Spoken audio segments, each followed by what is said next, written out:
제4편 하나님의 영원한 왕국 첫 번째 강의를 들으시겠습니다. 이 다니엘서의 주인공은 역시 물론 영적으로 깊이 들어가면 예수 그리스도이시지만 다니엘서의 주인공은 다니엘입니다. 지난번에 우리 공부한 대로 다니엘은 왕족이었고 지금 왕족으로서 바벨론 나라, 이방 나라의 포로로 잡혀갔는데 그 왕족들 가운데서 아주 특출한, 아주 뛰어난 청년들을 이제 선별해서 바벨론 왕 느부갓네살이 그들을 왕궁에서 이제 바벨론 교육을 시키는 그 클래스에 다니엘과 그 세 친구가 함께 들어가게 된 겁니다. 우리가 추측해 보기는 이 당시 바벨론이 많은 주변의 나라들을 정복하고 있었기 때문에 그 교육받는 청년들 중에는 유대 청년들 말고 다른 나라의 청년들도 섞여 있었을 것이다. 그렇게 추측할 수 있어요. 이렇게 해서 이제 그 포로로 잡혀간 때에 느부갓네살도 이제 왕이 되는 겁니다. 그러니까 유대 나라가 포로로 잡혀간 시기나 느부갓네살이 왕된 시기가 거의 비슷합니다. 이제 느부갓네살 왕이 된 지 2년이라고 하는 것은 사실상 3년째입니다. 왜냐하면 지난번에 말씀드렸듯이 왕이 된 첫 해, 1월 1일 날 왕 되는 게 아니니까 왕이 어느 때 됐든지 간에 왕이 된 첫 해를 즉위년, 그래서 실제로 이제 1년, 2년을 카운트하지 않고 이제 그 다음 해부터 느부갓네살 1년, 느부갓네살 2년 그렇게 카운트하기 때문에 지금 느부갓네살 왕이 이제 2년이 됐다는 것은 실제로는 3년 정도, 만 3년은 아니지만 대략 3년을 가리키는 해입니다. 3년 가까이 됐을 때에 느부갓네살 왕이 어느 날 저녁에 침상에서 깊은 생각을 하게 됩니다. 이 영광스러운 바벨론 제국, 이 나의 왕권이 언제까지 지속될 것인가? 되게 사람들은 그저 살면은 꼭 영원히 살 것 같지만 언젠가는 다 죽어요. 그렇죠? 언젠가는 다 죽게 되어 있습니다. 이 느부갓네살 왕도 사실상 내심 속으로는 그 나라가 영원히 갔으면 했지만 또 그런 바람이 있었지만 결국 끝나버릴 겁니다. 그렇죠? 그때 이제 그런 생각을 이 느부갓네살 왕이 잠자기 전에 했어요. 꽤 깊이 한 것 같아요. 근데 그 생각을 하고 잠든 그날 밤에 하나님께서 느부갓네살 왕에게 아주 신비한 꿈을 하나 주셨고, 그 다음에 그 꿈을 통해서 하나님께서는 몇 가지 목적을 이루시고자 했습니다. 첫째는 느부갓네살 왕이 그 생각하던 것, 미래의 역사를 가르쳐 주심과 동시에 네가 세운 이 나라가 영원할 것 같지만 결국 얼마 안 가서 너보다 더 강한 다른 나라가 일어나므로 네가 망할 것이다. 그런 것을 이제 보여주시기 위한 것이었고, 둘째는 인간의 역사가 계속 강한 나라, 약한 나라가 섞이고 또 일어나고 이렇게 해서 반복되면서 영원히 지속되는 것이 아니고 이 인간 나라가 흥하고 망하고 하다가 결국 이 인간의 나라 역사 마지막에는 하나님께서 나라를 세우실 것이다. 그것을 깨우쳐 주려고 하셨습니다. 그 다음에 나중에 그 전개된 이야기를 보면 결국 이 세상 말로 다니엘과 그 세 친구가 이것 때문에 출세를 합니다. 그렇죠? 그래서 아마 정말 힘겹게 살아가면서 하나님의 뜻에 순수하게 순종하는 다니엘과 그 세 친구를 이 세상의 머리가 되는 자리에 올려놓으시기 위해서 이 꿈을 주셨다. 그렇게 세 가지 목적을 우리가 가지고 생각할 수 있겠습니다. 이 다니엘 2장의 예언은 사실 성경에 나오는 모든 예언 가운데 가장 뼈대와 같은 것이고 또 가장 유명한 예언입니다. 그래서 아마 대개 이걸 한두 번씩은 다 공부를 하셨을 그런 내용이라고 생각이 됩니다. 여러분 교재 23페이지의 그 중간에 도표를 보시면 다니엘 2장의 내용이 어떻게 구성되어 있는지 잠깐 그 간략하게 그 도표를 가지고 말씀을 드린 다음에 시작하겠습니다. 1절부터 다니엘 2장 1절부터 11절까지는 이 바벨론 왕 느부갓네살이 꿈을 꾸고 그 꿈을 잊어버리고 그것 때문에 매우 고민하고 번민하는 장면이 나옵니다. 그 다음에 12절부터 16절까지는 그 잊어버린 꿈을 알아내기 위해서 그 나라의 술객들, 박사들을, 점장이들을 다 불러 모아가지고 자기 얘기를 한 다음에 빨리 그것을 알려내라. 그렇게 요구하는 거예요. 그래서 그것을 알려내지 않으면 다 죽여버리겠다. 참 무모한 말을 하는 거예요. 그렇죠? 옛날에 왕들이 이렇게 참 그 횡포가 아주 심했던 것 같아요. 자기 꿈 못 알아맞힌다고 그 공들여서 키워놓은 신하들을 다 죽이면 어쩌자는 겁니까? 그 다음에 이제 17절부터 23절까지는 이 사형명령을 가지고 이제 아리옥이 사형을 집행하기 위해서 이제 나갔을 때에 그 소집했을 때는 다니엘이 없었는데 이제 사형명령의 그 대상에는 해당이 된 겁니다. 왜 그런지 이제 나중에 설명을 좀 드리겠습니다. 어쨌든 다니엘이 그 말을 듣고 그거 너무 급하다. 왕의 명령이 이 대국의 왕의 명령이 뭐 그렇게 급하냐. 그래서 이제 아마 안내를 받았겠죠. 그래서 왕에게 가서 조금 시간을 주십시오. 가져오겠습니다. 그러니까 이제 그러냐? 그럼 좀 기다려 보겠다. 그러니까 나머지 이제 죽게 된 박사들은 대기 상태고 이제 다니엘이 친구들과 함께 기도함으로 똑같은 꿈과 해석을 하나님으로부터 받게 되었습니다.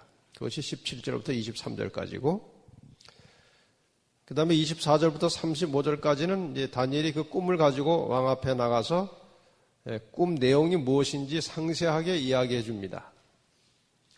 그 다음에 36절부터 45절까지는 그 꿈을 해석해 주고 그 꿈 내용과 해석을 들은 이 느부갓네살 왕은 정말 기절할 정도로 감탄합니다. 도대체 어떻게 그것을 그렇게 다 알 수 있었느냐. 이제 얘기를 듣고 나니까 생각이 나지 않겠습니까? 그래서 마지막 부분, 다니엘서 2장의 마지막 부분 46절부터 49절까지는 느부갓네살 왕이 하나님의 위대하심을 시인하고 굴복하는 그런 장면이 나오면서 다니엘 2장이 끝납니다. 오늘 이 2장을 다 같이 공부하겠습니다. 우선 첫 번째 부분, 느부갓네살 왕이 꿈을 꾸고 꿈을 잊어버린 다음에 번민하고 있는 장면을 먼저 살펴보겠습니다. 이미 그 전체 구조에 잠깐 설명이 되었지만 어쨌든 이 바벨론 왕이 꿈을 꾸고 여기 본문에 보면 위에 있은 지 2년의 꿈을 꾸고 그로 인하여 마음이 번민하여 잠을 이루지 못한지라. 그로 인하여라고 하는 것은 꿈 자체 때문이 아니고 일단은 꿈을 어떻게 했기 때문에 잊어버렸기 때문에 이제 고민하고 아마 중간에 잠이 깼나 봐요. 잠을 더 자야 되는데 잠이 안 오는 거예요. 그 꿈을 잊어버렸고 꿈을 생각해야 되는데 생각이 안 나니까 잠이 안 오는 거예요. 자, 그래서 이제 아침에 일어나서 그 박수와 술객과 점장이 또 술사들을 다 이제 불러 모았습니다. 불러 모아가지고 어젯밤에 내가 자다가 꿈을 꿨는데 내가 잊어버리긴 했지만 굉장히 심각하고 중요한 꿈인데 내가 이게 생각이 안 난다. 그러니 당신네들이 다 그런 거 알아맞추는 점쟁이고 다 그런 거 연구하는 사람들이니 빨리 그 꿈 내용과 해석을 내놔라. 내가 아주 지금 고민이 돼서 죽겠다.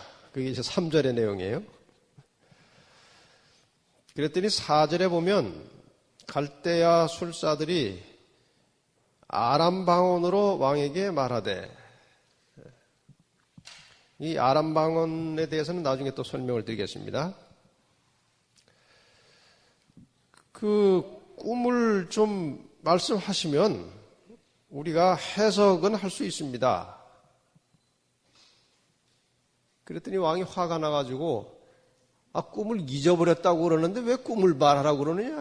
빨리 꿈 내용도 얘기하고 해석까지 가져와라. 그래가지고 이제 왕이 아주 단호한 명령을 내리죠. 5절. 왕이 갈대아 술사에게 대답하여 가로되 내가 명령을 내렸나니 너희가 만일 꿈과 해석을 나로 알게 하지 아니하면 너희 몸을 쪼갤 것이며 너희 집으로 걸음터를 삼을 것이요. 이것은 아마 가족들까지 다 죽이겠다는 말 같아요. 집으로 걸음터 삼겠다는 것은. 반면에 너희가 만일 꿈과 그 해석을 보이면 너희가 선물과 상과 큰 영광을 내게서 얻으리라. 그러니 둘 중에 하나다. 죽든지 상 받든지 둘 중에 하나다. 그랬더니 똑같은 말을 또 하는 거예요. 네? 그들이 다시 대답하여 가로되 청컨대 왕은 꿈을 종들에게 이르소서. 그리하시면 우리가 해석하여 드리겠나이다. 이것들 봐라. 내가 아까 꿈을 잊어버렸다고 했는데 지금 나하고 자꾸 실갱이 해가지고 너희들 시간 끌려고 그러는 거냐? 그게 그 말이에요. 시간을 천연하여 함이로다. 예?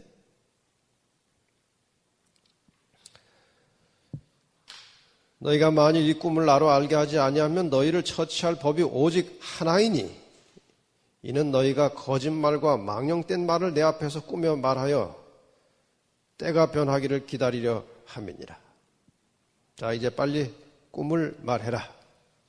그러면 해석도 나올 게 아니냐? 이제 그 말이죠. 그러니까 왕이 지금 왜 여기서 더 화가 나는가 하면은 그럼 너희가 그동안 나한테 이런저런 말한 것도 전부 다 꾸며서 말한 거냐? 거짓말 아니냐? 그런 이제 화도 같이 난 거예요. 네? 그동안 내가 너희들 말을 다 신임하고 그래도 믿어줬는데 아니 지금 보니까 그동안 말한 것도 내가 믿을 수가 없어. 그래서 이제 화가 더 난 거죠. 그 다음에 이제 갈대아 술사들이 뭐 기왕에 죽을 거 말이나 한마디 더 하고 죽자 한 것 같아요. 갈대아 술사들이 왕 앞에 대답하여 가로되 세상에는 왕의 그 일을 보일 자가 하나도 없으므로 크고 권력 있는 왕이 이런 것으로 박수에게나 술객에나 갈대아 술사에게 물은 자가 절대로 있지 아니하였나이다. 아무리 왕이 힘이 있고 권세가 있어도 그런 것을 요구한 왕은 세상에 없었습니다. 약간 이제 대드는 쪼지요. 어떻게 그런 거를 우리한테 요구하시느냐. 왕이 물으신 것은 희한한 일이라. 육체와 함께 거하지 아니하는 신들 외에는 왕 앞에 그것을 보일 자가 없나이다. 이게 이제 첫 번째 부분이에요. 우선 이 왕의 꿈이라고 하는 것에 대해서 잠깐 설명을 드리겠습니다.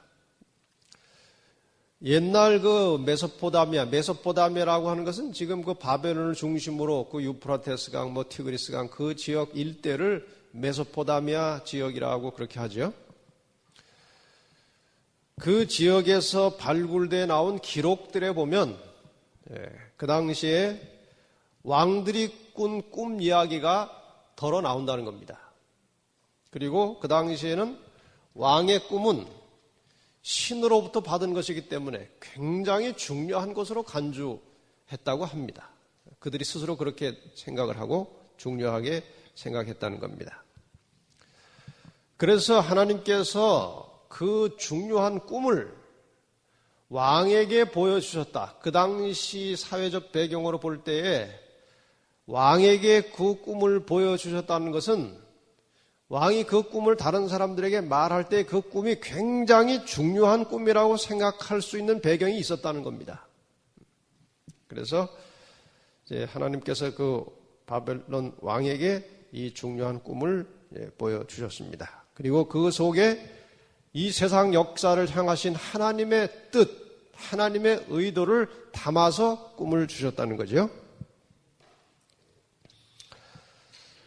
느부갓네살 왕은 아주 대단히 그 꿈 속에서 느끼기를 아주 인상적이고 아주 중요한 꿈이라는 생각을 가지고 꿈을 꾸었는데 이제 꿈이 너무 무시무시하고 그래서 꿈이 끝나자마자 잠이 딱 깼어요. 그런데 꿈이 생각이 안 나는 겁니다. 아마 하나님께서 다니엘을 통하여 하나님의 영광을 드러내고 동시에 다니엘을 높은 자리에 올리시기 위해서 의도적으로 꿈을 잊어버리게 하셨을 것 같습니다. 그렇죠? 예, 어떻게 그 중요한 꿈을 그렇게 까맣게 잊어버리겠습니까? 하나님의 의도라고 생각이 됩니다. 어쨌든 꿈을 잊어버린 왕은 즉시로 이제 바벨론의 박사들과 술객들을 불러 모아서 꿈과 해석을 보이라고 이제 요구합니다. 여기 왜 특별히 아람 방언으로 말했다고 이제 기록을 했는가? 4절에 보면 아까 보신 대로 아람 방언으로 이 갈대아 술사들이 얘기를 했는데 그 당시 이 바벨론을 지배하던 이 지배 계급은 그 바벨론의 원주민들이 아니고 갈대아 지방의 사람들이 이제 거기를 점령해가지고 다스리고 있었다고 전해집니다. 그래서 이 갈대아 지방 사람들이 주로 쓰는 언어는 바벨론 원주민의 바벨론어가 아니고 아람 방언을 쓰고 있었다는 겁니다. 아마 다니엘도 그 3년의 교육기간 중에 아람 방언을 배웠을 것입니다. 그래서 지금 이 성경은 원래 히브리어로 기록이 되어 있는데 다니엘이 이제 히브리어로 다니엘서를 기록해 나가다가 갈대아 술사들이 아람 방언으로 말하여 가로되 이 부분부터는 이 다니엘서가 이제 아람어로 쓰여지기 시작합니다. 아람어로 쓰여지기 시작하다가 이게 어디 가서 끝나는가 하면 다니엘 7장 마지막 절에 가서 이제 아람 방언이 끝나고 8장 1절부터는 다시 이제 히브리어로 돌아갑니다. 다니엘은 히브리어와 아람어를 자유롭게 쓸 수 있었기 때문에 그 아람 방언으로 말하는 내용을 아람어로 직접 쓴 것으로 보입니다. 어쨌든 그 아람 방언으로 대답한 그 박사와 술객들의 그 대답 내용이 왕에게 아주 만족스럽지 않았고 기분이 몹시 상했어요. 그래가지고 이제 너희가 모르면 그동안 내가 다 속은 것으로 간주하고 너희들이 다 죽여버리겠다. 아마 그런 의도로 아주 강하게 반응을 보였습니다. 거기 8절에 나오는 그 천연하려 함이로다. 거기 이제 한자로 보니까 조금 이해가 더 가시죠? 그 9절에 또 무슨 말이 나오는가 하면은 때가 변하기를 기다리느냐. 지금 대강 요거를 이렇게 어떻게 해서 넘어가려고 하느냐? 지금 너희들 의도가 뭐냐? 그래서 이제 그런 뜻으로 이제 한 말이고요. 술객들의 대답 내용 중에 지금 왕의 요구는 그동안 어떤 왕도 그런 식의 억지 요구를 한 적이 없다는 겁니다. 그 말 아닙니까?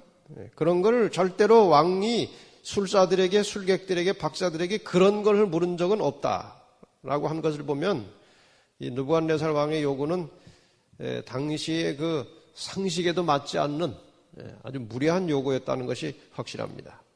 그 다음에 11절에 육체와 함께 거하지 아니하는 신들 외에는 왕 앞에 그것을 보일 자가 없다는 것은 이것을 왕에게 보여줄 신이 있긴 있다는 말입니다.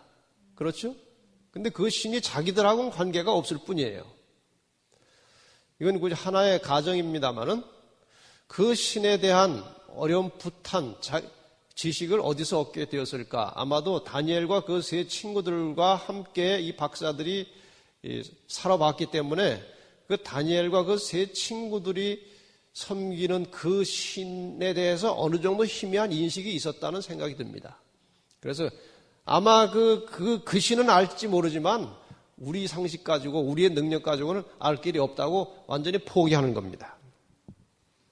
자, 이제 이 내용을 대강 이제 분석을 해봤으니까 여기에서 우리가 잠깐 얻을 수 있는 교훈을 좀 살피고 그 다음 부분으로 넘어가겠습니다. 아까 말씀드린 대로 느부갓네살이 꿈을 꾼 것이나 꿈을 잊어버린 것은 아마도 하나님의 섭리가 아닌가 생각이 됩니다. 왜냐하면 비록 지금 유대 나라가 바벨론의 포로로 가 있지만 영원히 포로로 두실 것이 아니고 70년 후에 다시 되돌려 나오실 겁니다. 그래서 그동안 이 유다 나라 백성들이 완전히 멸절되지 아니하고 그래도 그 하나님을 믿고 하나님을 섬기는 신앙의 뿌리를 간직하고 있어야 되기 때문에 아마 이런 꿈과 해석을 통해서 하나님의 영광을 크게 드러내고 하나님을 신뢰하도록 그렇게 하나님께서 섭리하셨다고 생각합니다. 그런데 그 하나님의 섭리 속에 누가 있었는가 하면은 다니엘과 그 세 친구들이 있었다는 겁니다. 어차피 우리가 이 세상에 태어나서 이렇게 저렇게 살다가 죽습니다. 부자도 죽고 가난한 자도 죽고 왕도 죽고 거지도 다 죽어요. 근데 기왕에 이 땅에 태어나서 사는 거 하나님의 섭리 속에서 하나님의 뜻을 이루어가는 인생을 살면 그게 복 있는 사람입니다. 그렇지 않겠습니까? 근데 하나님의 섭리 속에 들어가서 하나님의 뜻을 이루는 데 사용이 되면 그건 대단한 보장이 있는데 영원히 살 수 있다는 것입니다. 무엇이 하나님의 섭리입니까? 우리도 얼마든지 하나님의 섭리 속에서 하나님의 뜻을 수행하는 종들이 될 수 있어요. 지금 이 지구와 인류에 대한 하나님의 섭리를 한마디로 말하면 사람을 살게 하는 겁니다. 죽을 인간을 살게 하시는 것이 하나님의 섭리예요. 그렇다면 그 일에 죽을 사람을 살게 하는 일에 우리가 동참할 때에 그것이 바로 하나님의 쓰임받는 도구가 되는 것입니다. 여러분의 모든 삶을 통해서 하나님을 알지 못하고 어둠 속에 죽어가는 사람들을 하나님의 품 안으로 인도하고 그들을 살게 하는 일에 여러분 헌신하시기를 바랍니다. 그런 사람들이 바로 하나님의 섭리 속에서 그분의 뜻을 이루어가는 것입니다. 그러니 여러분과 제가 어떤 일에 종사할지라도 우리의 생계를 위해서 무슨 일을 하고 있을지라도 항상 우리의 생각과 우리의 마음 속에 내가 만나는 주변의 모든 사람들 중에 하나님을 알지 못하는 사람들에게 하나님을 소개해서 그들을 살게 하는 일에 전심전력할 때에 하나님께서 그러한 사람들을 기뻐하실 것입니다. 제가 언젠가 우리 교우님들에게 한번 드린 이 얘기입니다만은 제가 어느 교인의 명함을 받고 나서 잠깐 웃기도 했지만 마음에 상당히 감동을 받은 명함이 있어요. 그 명함에 보니까 그분이 피아노 학원 원장이에요. 거기다가 부업 피아노 학원. 그다음에 직업, 전도 이렇게 해놨더라고요. 그게 상당히 우리에게 뭔가를 알려주는, 우리를 깨우쳐주는 메시지예요. 우리가 먹고 사는 것이 전부가 아닙니다. 그렇지 않습니까? 뭐 조금 더 잘 먹고 조금 뭐 덜 먹고 조금 더 편리하게 살고 조금 불편하게 살고의 차이지, 그 먹고 사는 게 다 인생의 전부가 아니에요. 그런 건 다 부수적인 일입니다. 우리의 본업은 우리가 먼저 하나님의 구원받은 백성으로서 이 구원의 위대한 진리와 소식을 다른 사람에게 가르쳐줘서 그들도 구원을 받도록, 그들도 살게 하는 것이 우리의 본업인 것을 잊지 마시기를 바랍니다. 그리고 정말 늘 뜨거운 신앙을 유지하고 늘 그 신앙이 잘 식어지지 않은 사람들의 공통점은 끊임없이 전도하는 일에 자기의 노력과 시간을 쓰고 있는 사람들이에요. 이것이 우리의 영적 생명과 관계에 있는 겁니다. 자, 이제 두 번째 부분으로 넘어갑니다. 박사들에 대해서 뭐 끝까지 뭐 아무리 봐도 시간만 끌려고 하지 알 것 같지가 않아요. 그래서 다 죽여버려라, 멸하라 하고 명령을 내렸습니다. 다니엘 2장 12절부터 16절까지입니다. 그래서 이제 그 사형 명령을 집행할 책임자로 시위대 장관 아리옥이 이제 정해졌고, 아리옥이 이제 왕의 명령을 따라서 바벨론 박사들, 술객들을 이제 죽이러 나갔습니다. 다니엘도 해당자였습니다. 다니엘이 명철하고 슬기로운 말로, 그 말을 그렇게 함부로 하지 않는 사람이겠죠. 다니엘이 상당히 조심스럽게, 공손하게, 겸손하게 말하는 사람이었습니다. 우리 그리스도인들, 우리 끊임없이 말을 하고 사는데 이 말할 때 참 조심해야 돼요. 아주 공격적이거나 또 비난조, 남을 그냥 그 나무라는 말, 이런 것들을 이제 잘하는 분들이 있어요. 근데 우리 그리스도인의 말은 항상 아주 공손하고 겸손하고 정말 명철하고 지혜로운 말을 사용할 줄 알아야 합니다. 다니엘이 아주 슬기로운 말로 왕의 장관 아리옥에게 말했습니다. 어찌 그렇게 급하십니까? 왕을 좀 만나게 해주시면 내가 한번 왕하고 의논을 해보겠습니다. 그래? 그래서 이제 아마 아리옥이 중계를 한 모양이에요. 16절, 다니엘이 들어가서 왕께 구하기를 어떻게 하면? 기한하여 주시면, 시간 여유를 조금 주시면 왕에게 알려드리겠습니다. 왕이 이 소리를 듣고 아주 얼마나 확실히 가지고 올지 안 가져올지는 나중 일이고, 일단 이 말을 들으니까 안도의 이제 그 숨이 나온 거예요. 왜? 자기가 지금 홧김에 그 박사들, 술객들 다 죽이라고 해놓긴 했는데, 그거는 순간의 감정이지, 나중에 정신이 조금 들고 보니까 이게 보통 큰 일을 저지른 게 아니에요.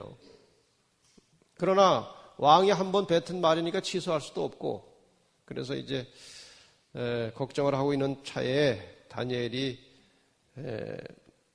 한번 해보겠다고 하니 안심이 되는 거예요. 왜냐하면 이 다니엘은 그렇게 말을 함부로 할 사람이 아니거든요. 그렇죠? 이 다니엘을 지금 한 3년 가까이 접촉해 보니까 이게 보통 사람이 아니고, 그렇게 자신 없는 말을 함부로 할 사람도 아니고, 그래서 이제 왕이 좀 안심이 된 거예요. 자, 그래서 이제 다니엘이 그 왕 앞에 가서 그렇게 즉석에서 꿈과 해석을 보여주겠다고 한 것을 보면 다니엘은 정말 믿음의 사람이고 하나님과 늘 교통하면서 하나님의 뜻이 무엇인지를 분별할 수 있는 사람이었습니다. 그래서 지금 이 왕이 꾼 꿈을 가르쳐 주시고 해석하는 것이 하나님께서 해 주실 일인지 해 주시지 않을 일인지 다니엘은 이 영적 식별력으로 딱 판단이 선 거예요. 그래서 기도하면 분명히 하나님께서 줄 것을 확신하고 왕에게 그렇게 이야기를 미리 했습니다. 그래서 이제 왕이 좋다. 그럼 한번 며칠 줄 테니까 좀 속으로는 제발 좀 가지고 와라.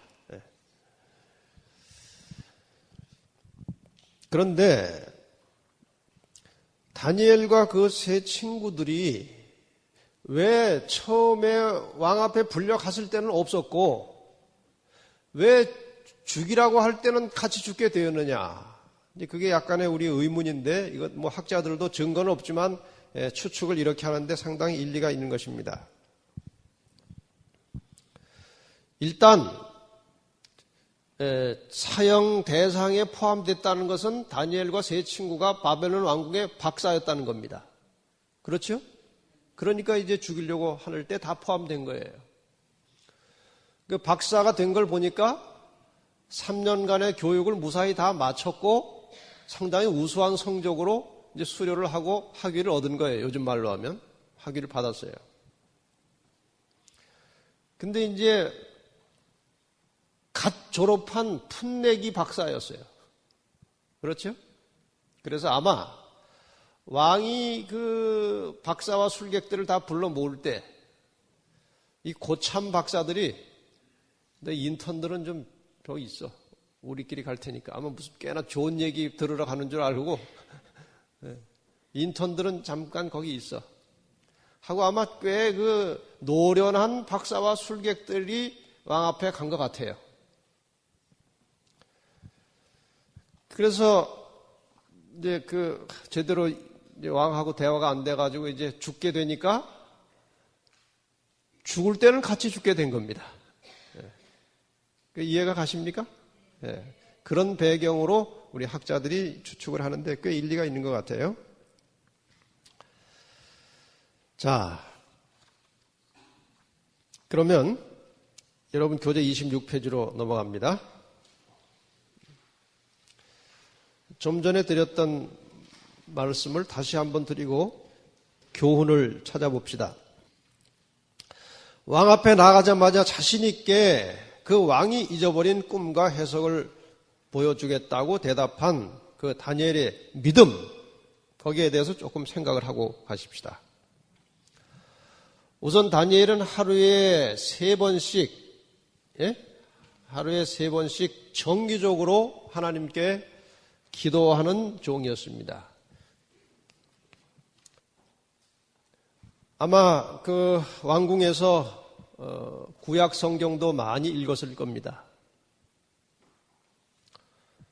그래서 다니엘은 하나님이 어떤 분이신지를 아주 깊이 알고 있었어요. 여러분이나 저나 예수를 믿는다고 할 때에 그냥 예수님에 대하여 막연한 믿음만 가지고서는 예수님에 대한 진정한 사랑이 나오질 않아요. 예수님에 대하여 깊이 알아야 사랑이 되고 그분이 하시는 말씀에 순종하는 것이 부담이 되지 않은 겁니다. 그렇지 않습니까? 이 남녀 간에 서로를 깊이 이해하고 서로를 깊이 안 다음에 상대가 뭐를 부탁하면 그거 아주 기분 좋게 합니다. 그렇지 않습니까? 네?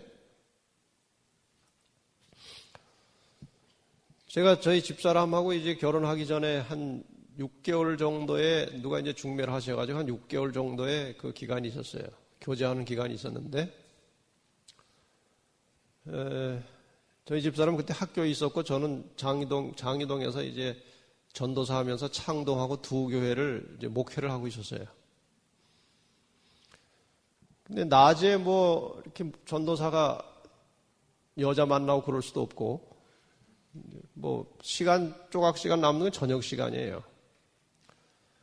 이제 저녁에 잠깐 이제 만나고 이렇게 바쁘게 살았어요. 뭐 인턴 이제 막 수련 전도사 때니까 뭐 준비할 것도 많고 굉장히 교회를 2개를 하니까. 그래서 뭐 아주 힘들게 하면서도 이제 틈틈이 만나고 이제 조금씩 정이 들고 이제 사랑을 서로 느끼고 이제 그런 단계가 오지 않습니까? 이렇게 만나다 보면. 근데 우리 집사람이 그때 무슨 논문을 쓰고 있었어요. 학교에 있으면서. 그래서 논문 설문지를 이제 돌리는데 그게 이제 분량이 많고 일이 쫓겼나 봐요. 그러니까 제가 저도 바쁘면서 해주고 싶어가지고 그거 내가 해주겠다고. 그래가지고 그거를 받아와가지고 뭐 낮에 그런 일도 하면 안 되니까 목회자가 과외 일이니까.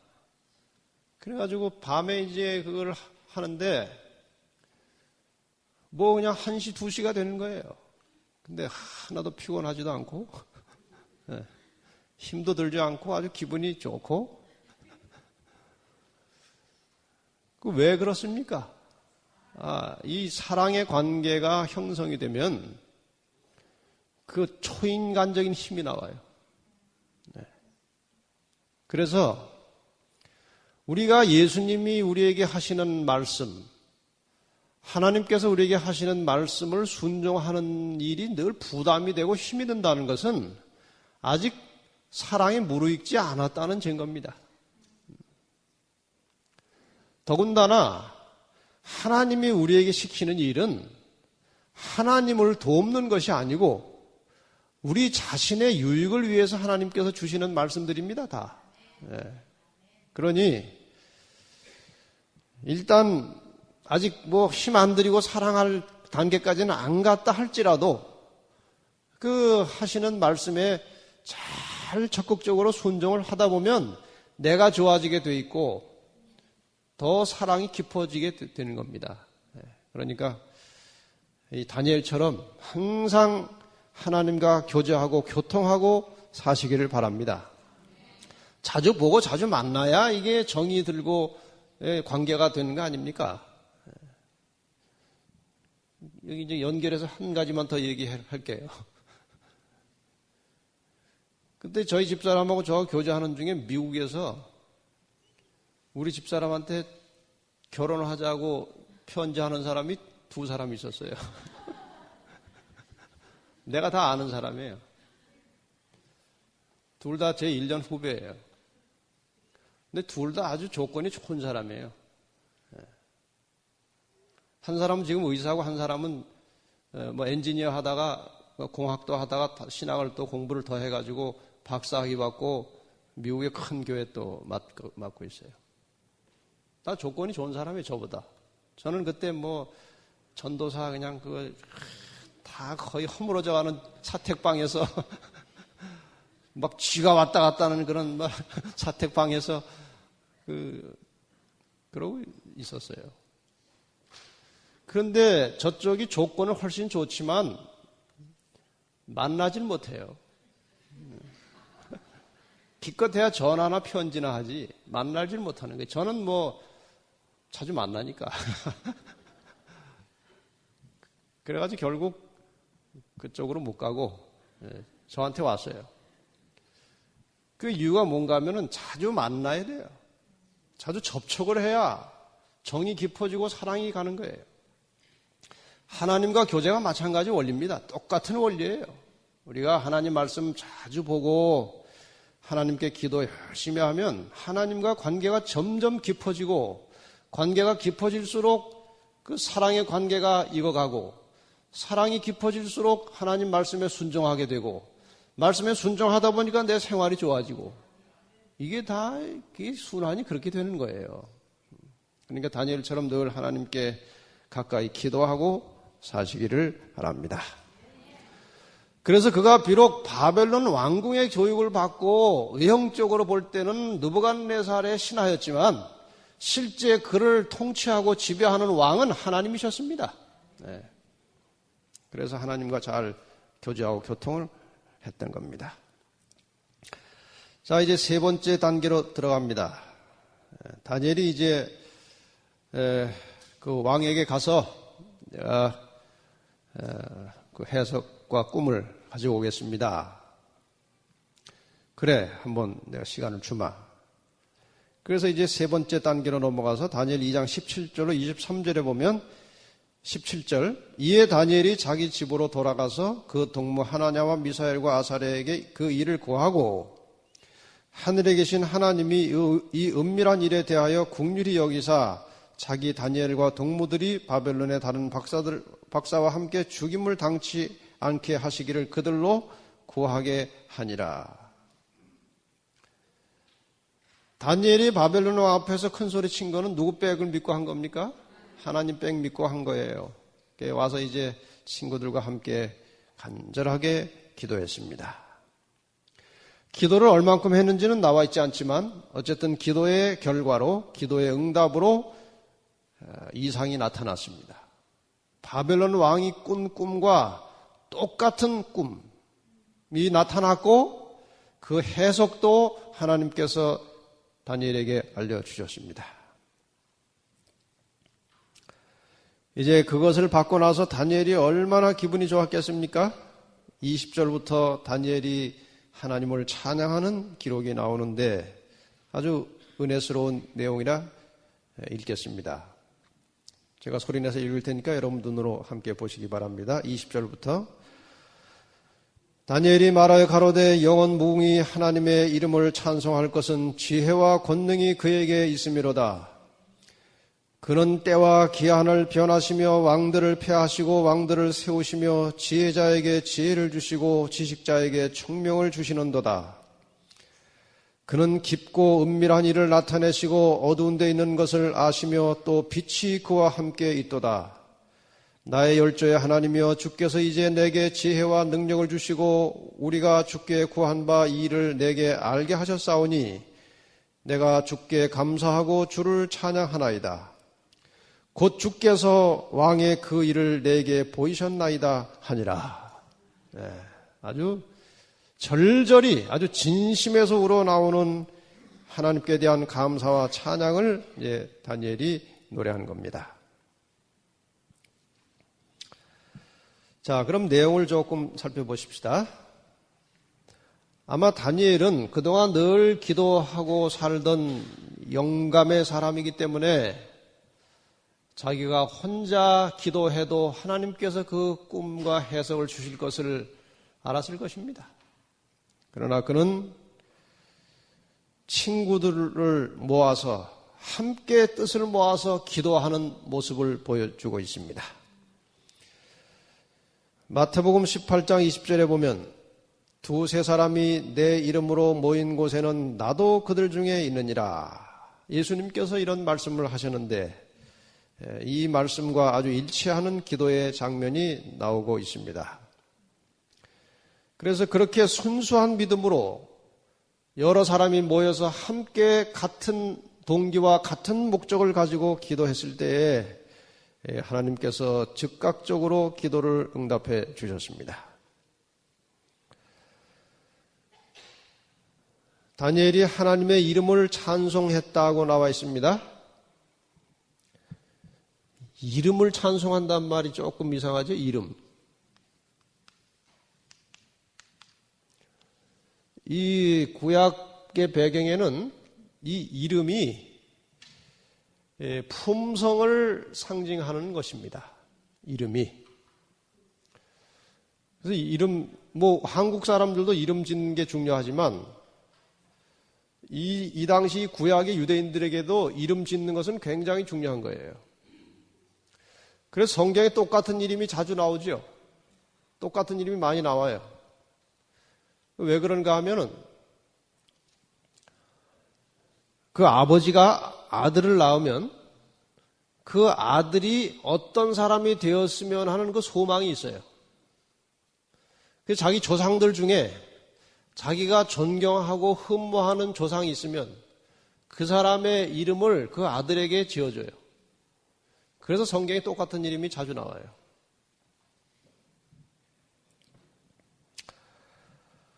그래서 하나님의 이름을 찬송했다고 하는 것은 하나님의 그 품성을, 하나님을 찬양했다는 것입니다.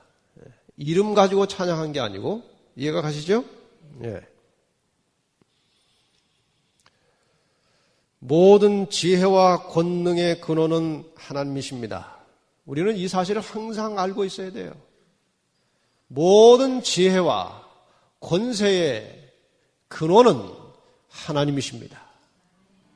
모든 부와 지혜와 권세의 주인이 하나님이시라는 사실을 한시도 잊지 않고 살 때 우리는 하나님을 의지하게 됩니다. 세상의 왕들이 아무리 위대해도 그들의 운명은 하나님의 손에 달려 있습니다. 지혜자에게 지혜를 주신다. 이 말을 우리가 조금 풀어서 해석하면 하나님께서 주시는 지혜를 하나님의 뜻대로 적절하게 사용할 수 있는 사람들에게 하나님께서 지혜를 주신다. 그 말입니다. 우리가 하나님께서 주시는 지혜를 가지고 자기 영광을 위해서 사용하게 되면 이건 큰 문제입니다. 그래서 하나님께서는 아무에게나 주시는 것이 아니고 간절한 마음으로 구하는 자에게 지혜와 명철을 주십니다. 예. 구하지도 않는데 지혜를 줘가지고 그 지혜를 가지고 뭐 일을 해서 큰 영광이 돌아오면 자기가 잘난 줄 알아요. 여러분, 하나님 안에서 진정한 지혜자가 되기를 원하시면 겸손한 마음으로 늘 하나님께 기도하시기를 바랍니다. 가장 큰 지혜는 하나님의 말씀을 깨닫는 지혜예요. 어떤 사람은 그 세상적으로 굉장한 지식과 학식을 가지고 대단히 유식한 사람이지만 하나님의 말씀을 깨닫지 못하는 사람들이 있어요. 그렇습니까? 이게 얼마나 중요한 말씀이고 우리의 생명과도 같은 것인데 이 말씀을 관심도 없고 펼쳐봐야 깨닫지 못하는 사람들이 많이 있습니다. 세상의 지혜로운 사람들 중에. 하나님이 주시는 가장 큰 지혜, 겸손한 사람들에게 하나님이 내려주시는 지혜는 하나님의 말씀을 깨닫는 지혜입니다. 여러분 여기서 공부하시는 동안에 이 말씀이 잘 이해가 되지 않으면 하나님께 기도하시기를 바랍니다. 겸손한 마음으로 하나님께 간절하게 기도하실 때에 하나님께서 이 말씀을 바르게 잘 이해하고 깨달을 수 있는 지혜를 주실 것입니다. 이것이 진짜 참된 지혜예요. 그래서 여러분이 지혜가 없을 때 성경 보는 거하고 어느 정도 하나님이 주시는 지혜를 가지고 성경 볼 때에 성경이 전혀 다르게 보입니다. 그렇지 않습니까? 예. 그러한 경험이 여러분과 저의 생활 속에 항상 계속되기를 바랍니다. 자, 이제 페이지로 넘어갑니다. 27페이지, 교재 27페이지로 넘어갑니다. 우리가 여기에서 한 가지 우리의 신앙생활에 적용시켜서 꼭 염두에 둬야 할 문제를 한 가지 더 말씀드리겠습니다.